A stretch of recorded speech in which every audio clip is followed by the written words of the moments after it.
Hello, on se retrouve dans un nouveau tutoriel du bosquet. Aujourd'hui on peint une couronne un peu spéciale puisque on va la faire en forme de cœur.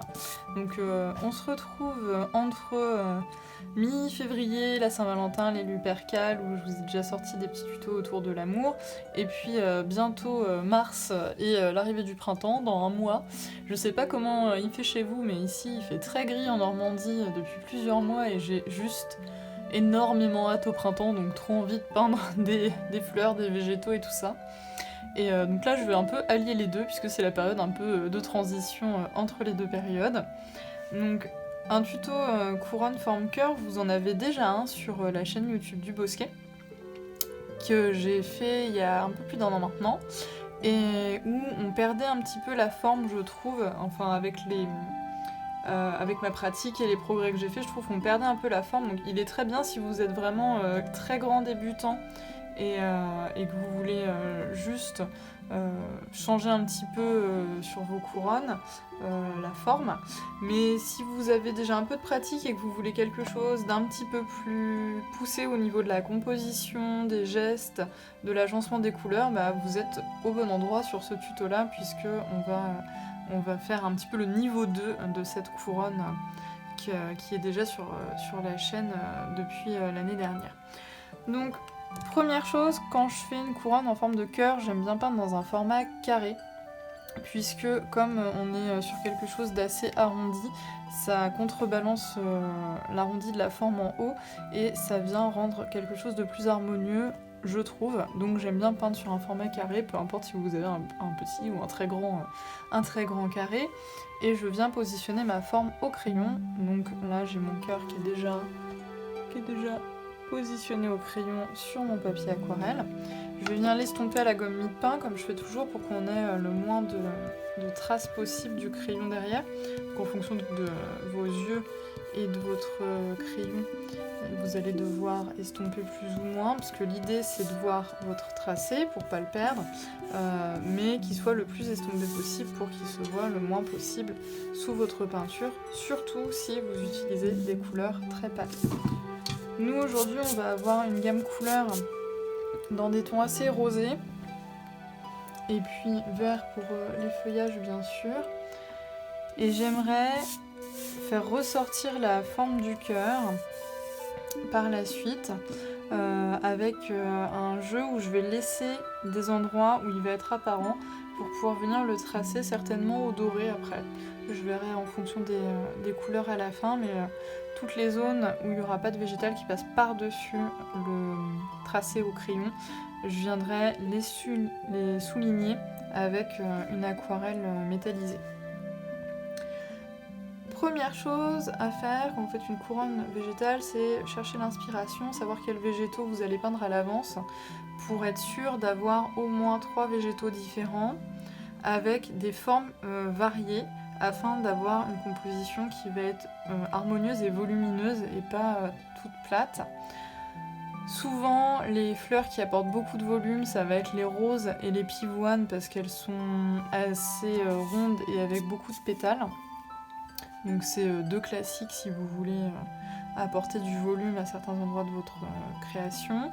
Et puis après, il va falloir que vous choisissiez, à mon sens, un végétal avec des pétales plus fins, type marguerite, pâquerette, qui soit quand même assez généreux, mais que vous puissiez peindre aussi de profil.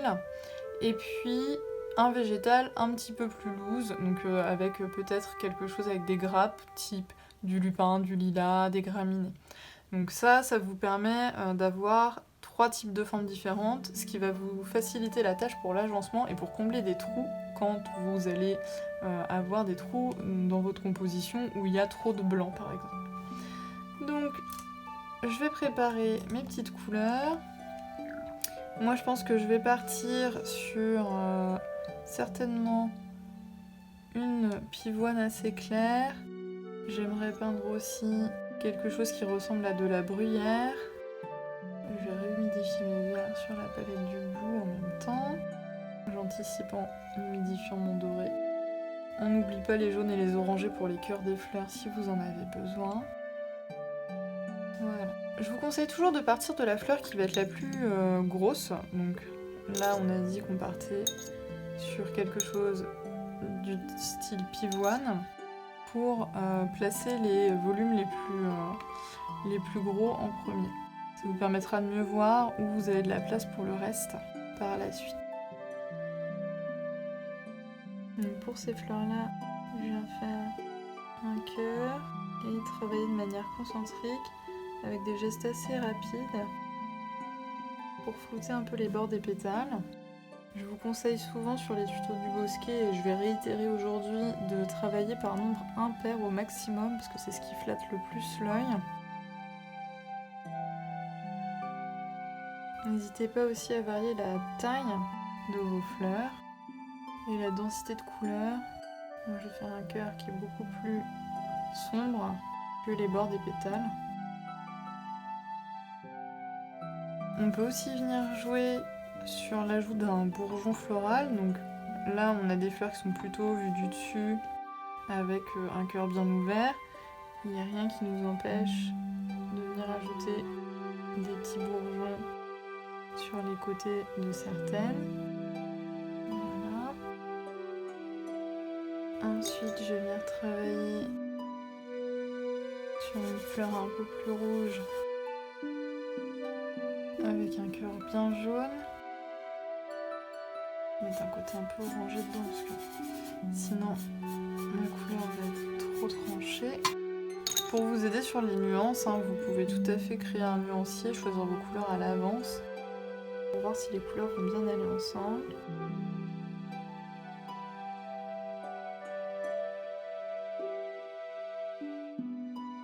N'hésitez pas non plus à venir travailler en tournant votre feuille.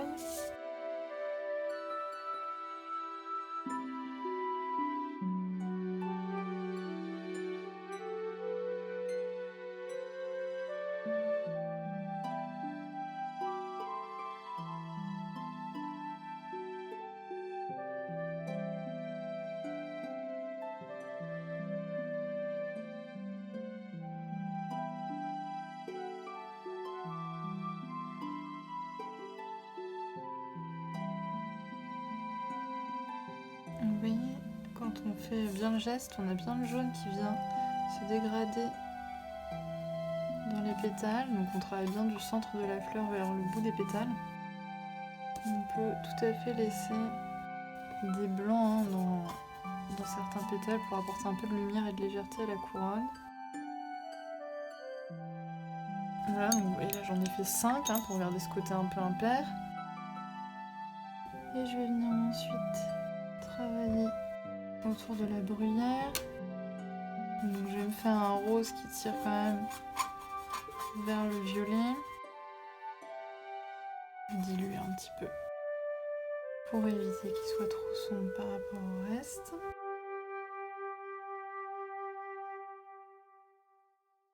Je vais venir faire les têtes des fleurs de bruyère en suivant un peu la courbe de mon cœur. Donc je vais les mettre par 3 le plus souvent. Faire comme si on avait des petits mini bouquets. Souvent quand je fais des couronnes, je vous dis d'alterner le sens des végétaux pour donner du mouvement. Là, pour le cœur, moi j'aime bien avoir des fleurs qui montent sur les deux côtés pour donner un mouvement qui se rejoint. Je trouve que c'est plus à propos vu le thème. Mais vous pouvez tester les deux pour voir ce qui vous convient le mieux. Donc, vous voyez, je viens travailler par petites touches. Je travaille pas trop mes végétaux pour qu'ils puissent avoir ce côté un peu loose, un peu souple.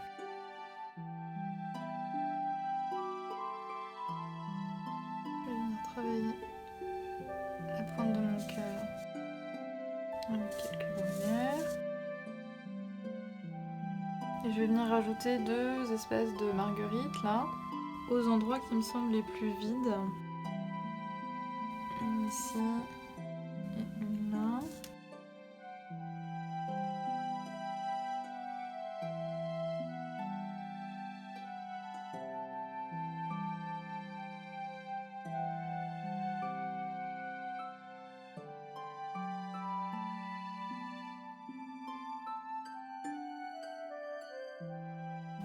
fois que vous avez placé vos fleurs principales, vous allez pouvoir venir rajouter des feuillages. Alors, vous pouvez varier les verres que vous utilisez pour chaque fleur, mais essayez de rester quand même dans une gamme qui soit bien harmonieuse, donc qui parte du même. Donc là, vous voyez, par exemple, je vais faire un premier verre qui va me servir plus pour les pivoines. Donc, je vais venir juste faire les accroches des boutons et des petites feuilles.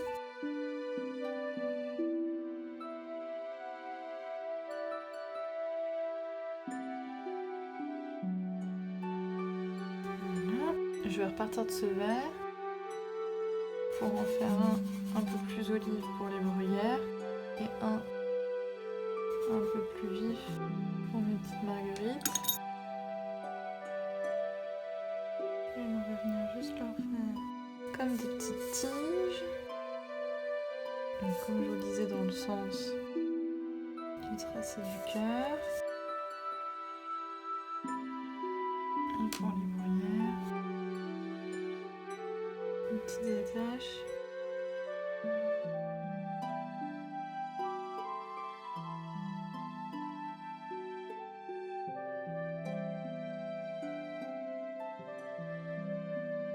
Une fois qu'on a ça, comme je vous le disais, je vais venir repasser partout où je n'ai pas mis de végétal avec un liseré métallisé. Donc là, je vais prendre du doré, on va rester dans le classique.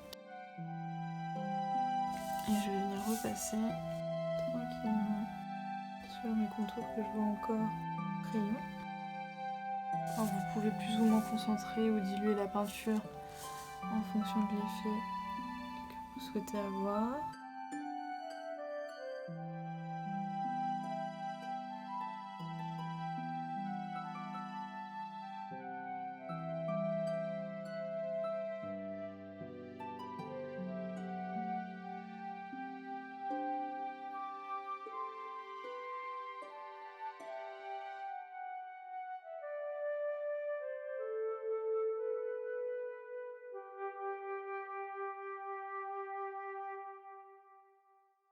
Et là, on retrouve bien du coup la forme du cœur en entier. Je vous montre de plus près. Et ensuite, vous pouvez soit le laisser vide, soit venir intégrer un petit message à l'intérieur ou sur les côtés en bas. Au niveau du centrage, vous voyez qu'on a un vide en bas.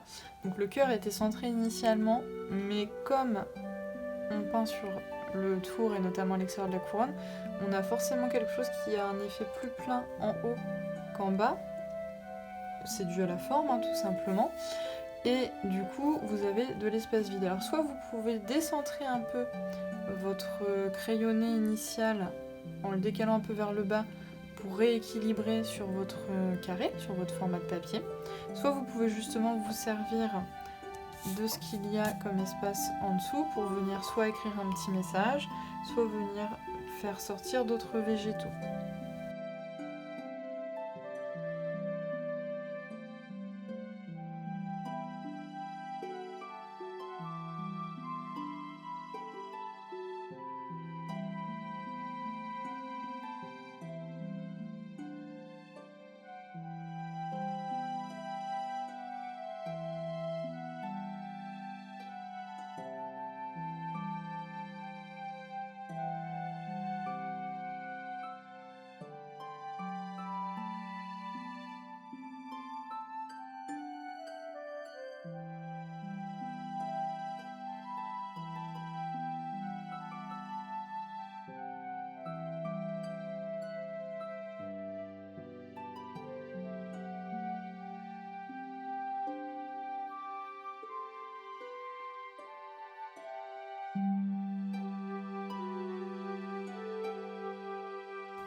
Donc voilà, 2 suggestions pour remplir l'espace si vous ne souhaitez pas descendre votre cœur.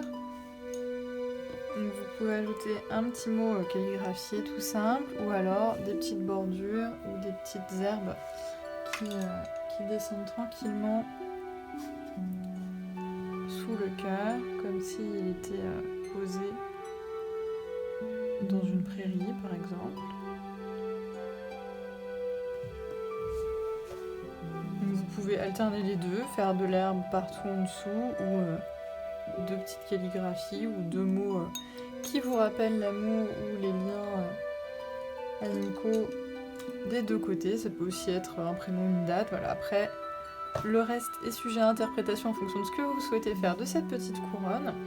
J'espère que le tutoriel vous aura plu, que pour ceux qui avaient fait celui de l'année dernière, ça vous permet d'avoir un niveau 2 pour progresser aussi sur un même sujet. J'en ai parlé il n'y a pas longtemps dans une des dernières vidéos de la chaîne du Bosquet.